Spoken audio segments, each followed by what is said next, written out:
Hello my dear fishing friends and welcome back to the channel. I'm your angling guide and today we're diving deep into the much anticipated fishing forecast for the 23rd of September 2025 right here across the beautiful United Kingdom. Now you might be thinking, September, the days are getting shorter. Is it still worth it? And let me tell you, this day is shaping up to be truly special, a real sweet spot where summer's warmth lingers and autumn's bounty begins.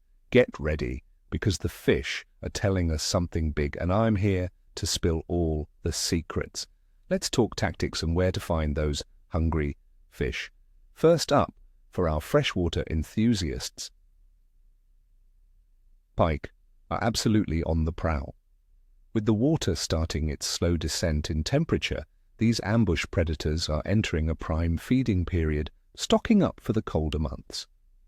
You'll want to target them in deeper margins, especially around submerged weed beds, fallen trees, or any other structure that offers a good ambush point. My advice? Work those spinners, jerkbaits, or even deadbaits with confidence. A slow, deliberate retrieve can often entice a strike from a cautious specimen. Remember, pike are intelligent, so vary your retrieve and presentation.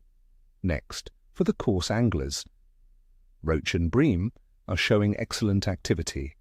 These shoaling fish are also feeling that pre-winter urge to feed, making them less finicky than in the height of summer. Look for them in the calmer stretches of rivers, in lakes and canals, particularly where there's a gentle current, or near features like lily pads or overhanging banks. A feeder setup with a mix of maggots, casters, and a little corn or small pellets will be incredibly effective. For those using a float, try presenting a single or double maggot just off the bottom. Remember to bait sparingly but consistently to keep them in your swim without overfeeding. Shifting to the salty stuff, this sea bass bite is still strong, and we're seeing some larger specimens becoming more active. They'll be hunting in estuaries, around rocky marks and along surf beaches, taking advantage of the baitfish preparing for their migrations. Soft plastics, especially those mimicking sand eels or small fish, worked slowly along the seabed, can be deadly. Don't be afraid to try a surface lure in the early morning or late evening if the water is calm. A topwater explosion from a base is truly exhilarating. Peeler crab or fresh sand eels can also be irresistible natural baits.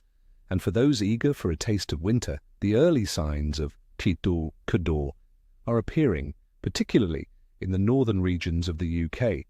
These hard-fighting fish are migrating into shallower coastal waters. Focus your efforts on deeper marks, rough ground, or even from piers.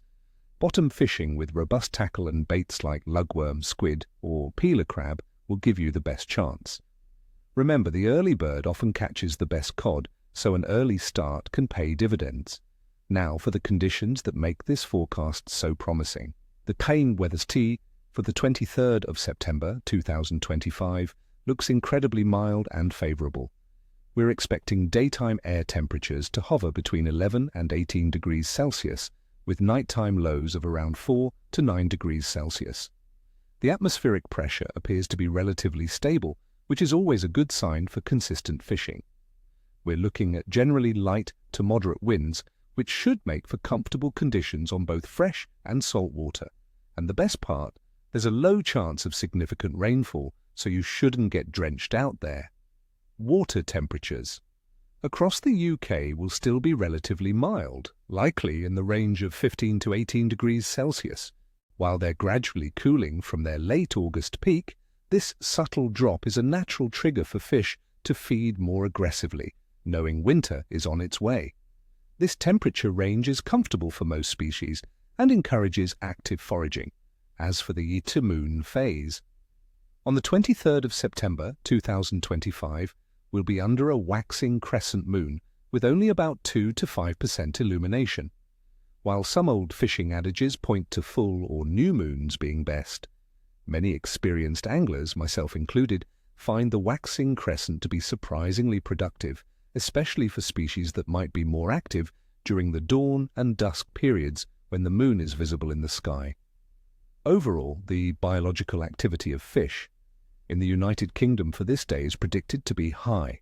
September is truly one of those transitional months where you get the best of both worlds: lingering summer species and the first arrivals of winter fish.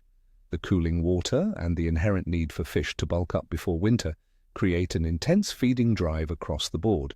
Expect active fish ready to take a well-presented bait or lure. So, my friends, considering all these factors, the mild and stable weather, the perfectly transitioning water temperatures, and the high feeding drive of both summer and winter species, my assessment for the 23rd of September is a one good to very good bite, with the potential for pockets of excellent wash fishing. The combination of stable atmospheric conditions and the fish's natural instinct to feed makes this a prime day to be on the water. I truly wish you all the very best of luck out there. May your lines be tight and your nets be heavy. Don't forget to hit that like button if you found this forecast helpful, and subscribe for more angling insights and adventures. And tell me in the comments below, what are your plans for the 23rd of September? What species are you hoping to target? And what's your go-to autumn bait? Share your wisdom with our community. Tight lines, everyone, and I'll catch you on the next one.